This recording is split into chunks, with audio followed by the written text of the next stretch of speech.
আসলে মানুষ তার সম্পর্কে যারা জানে, চেনে, বোঝে, তারা কিন্তু ঠিকই সম্মান দিয়ে যাবে। যেমন আমার এই ভিডিওর মাধ্যমে আমি কিন্তু সম্মান জানাচ্ছি। এইরকম মানুষ আসলে খুঁজে পাওয়া যাবে না, সত্যি কথা বলতে কি। আওয়ামী লীগের রাজনীতি কেউ পছন্দ করতে পারে না, কিন্তু আওয়ামী লীগের লুটপাটের যারা অংশীদার তাদেরকে ছাড় দিয়েন না। সম্প্রতি একটা ঘটনায় আমি যথেষ্ট পরিমাণ দুঃখ পেয়েছি, ভালো লাগেনি। সেটা হচ্ছে ABM আবদুল্লাহর ইমেরিটাস অধ্যাপক নিয়োগ বাতিল, বেতন ভাতা ফেরতের নির্দেশ। ABM আবদুল্লাহকে সবাই চেনেন, মেডিসিন বিশেষজ্ঞ। তার একটাই অপরাধ হইতে পারে, অন্যায় হইতে পারে, তিনি শেখ হাসিনার ব্যক্তিগত চিকিৎসক ছিলেন। এটা ছাড়া ব্যক্তিগত পর্যায়ে মানুষ হিসাবে যারা তাকে চেনেন, এক কথায় বলা যায় অসাধারণ মানুষ তিনি, অসাধারণ চিকিৎসক তিনি। এমন জনদরদি চিকিৎসক আমি খুব কম দেখেছি।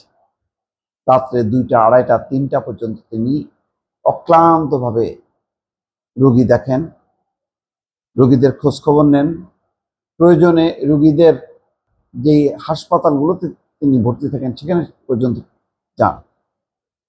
এটা আমি আমার অভিজ্ঞতা থেকে বলছি, আরো অনেকের সেই অভিজ্ঞতাটা আছে। কিন্তু ওই যে দুর্ভাগ্য, রাজনীতির দুর্ভাগ্যের শিকার হয়েছেন তিনি। সেই দুর্ভাগ্যটা হলো তিনি শেখ হাসিনার ব্যক্তিগত চিকিৎসক ছিলেন। ব্যক্তিগতভাবে তিনি হয়তো আওয়ামী লীগের রাজনীতি পছন্দ করেন। এইটা ছাড়া ওনাকে যদি সম্মান দিয়ে থাকে, বলা হচ্ছে যে মেডিসিন বিশেষজ্ঞ অধ্যাপক ডাক্তার ABM আবদুল্লাহর ইমেরিটাস অধ্যাপক অর্থাৎ আজীবন নিয়োগ বাতিল করেছে বাংলাদেশ মেডিকেল বিশ্ববিদ্যালয়, BMU। একই সঙ্গে তাকে 2024 সালের 20 জুন থেকে ইমেরিটাস অধ্যাপকের বিপরীতে দেওয়া বেতন ও ভাতা ফেরত দিতে বলা হয়েছে।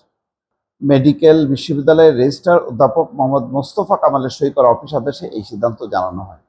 এখানে বলা হয় 2024 সালের বিশ্ববিদ্যালয়ের 92তম সিন্ডিকেট সভায় সিন্ডিকেটের একজন সদস্যের প্রস্তাবের পরিপ্রেক্ষিতে ইমেরিটাস অধ্যাপক নিয়োগ অধ্যাদেশ সংশোধন করা হয়। একই সিন্ডিকেটে ইমেরিটাস অধ্যাপক নিয়োগ আদেশ সংশোধন করে পুনরায় অধ্যাপক ডাক্তার ABM আবদুল্লাহর নিয়োগ দেওয়া হয়, যা বিধি বহির্ভূত। একই সিন্ডিকেট অধ্যাদেশ সংশোধন করে নিয়োগ অনুমোদন দেওয়া যায় না, বিধি বহির্ভূত বিবেচিত হয়। 2024 সালের 20 জুন অনুষ্ঠিত সিন্ডিকেটের 92তম সভায় ABM আবদুল্লাহর অধ্যাপক ইমেরিটাস হিসাবে নিয়োগ বাতিল করা হলো। গণঅভ্যুত্থানে ক্ষমতাচ্যুত সাবেক প্রধানমন্ত্রী হাসিনার ব্যক্তিগত চিকিৎসক ছিলেন বাংলাদেশ মেডিকেল বিশ্ববিদ্যালয়ের মেডিসিন বিভাগের সাবেক ডিন ABM আবদুল্লাহ। যাই হোক, এখানে সিদ্ধান্ত নেওয়া হলো এমন একজন ব্যক্তি যার শুধুমাত্র শেখ হাসিনার ব্যক্তিগত চিকিৎসক, এই বিষয়টা ছাড়া বাকি কিন্তু কোনো ক্ষেত্রে তার কোনো ঘাটতি ছিল না। তার সেবায় শত শত হাজার হাজার মানুষ উপকৃত হয়েছে এবং যারাই তার সংস্পর্শে গেছেন তারাই দেখেছেন যে কি পরিমাণ তিনি জনদরদি। বিভিন্ন জাতীয় দুর্যোগে এবং মহামারীতে তিনি নিজ উদ্যোগে তিনি বক্তব্য দেন, বিভিন্ন পরামর্শ দেন। এইরকম মানুষ আসলে খুঁজে পাওয়া যাবে না, সত্যি কথা বলতে কি। এটার ব্যাপারে একটু সরকারকে বা সংশ্লিষ্ট কর্তৃপক্ষকে একটু ভিন্নভাবে বিবেচনা করা দরকার ছিল। এত দলকানা হওয়ার দরকার নেই, কিছু কিছু ক্ষেত্রে ছাড় দিতে হবে।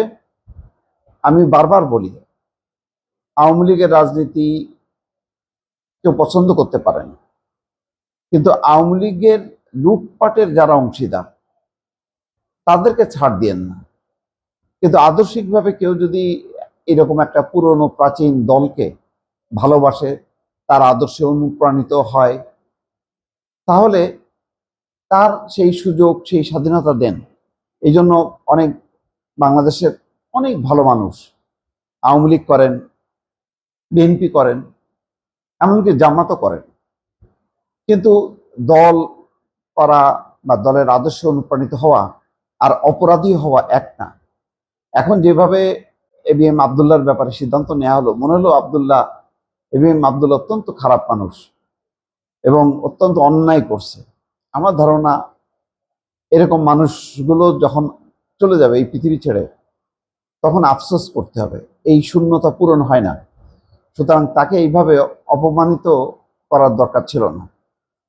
এখানে আবদুল্লাহকে অপমানিত করার মধ্য দিয়ে আসলে মানুষ তার সম্পর্কে যারা জানে, চেনে, বোঝে, তারা কিন্তু ঠিকই সম্মান দিয়ে যাবে। যেমন আমার এই ভিডিওর মাধ্যমে আমি কিন্তু সম্মান জানাচ্ছি।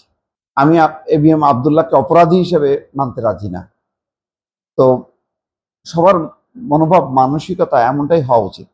কিছু কিছু দৃষ্টান্ত স্থাপন করা উচিত যে একজন ভিন্ন মতের মানুষ হবার পরও আমি তার ভিন্ন মতকে সম্মান জানালাম, কারণ মানুষ তিনি ভালো, তার পেশায় তিনি অভিজ্ঞ, দক্ষ, সেই জিনিসটাকে প্রাধান্য দেওয়া উচিত ছিল।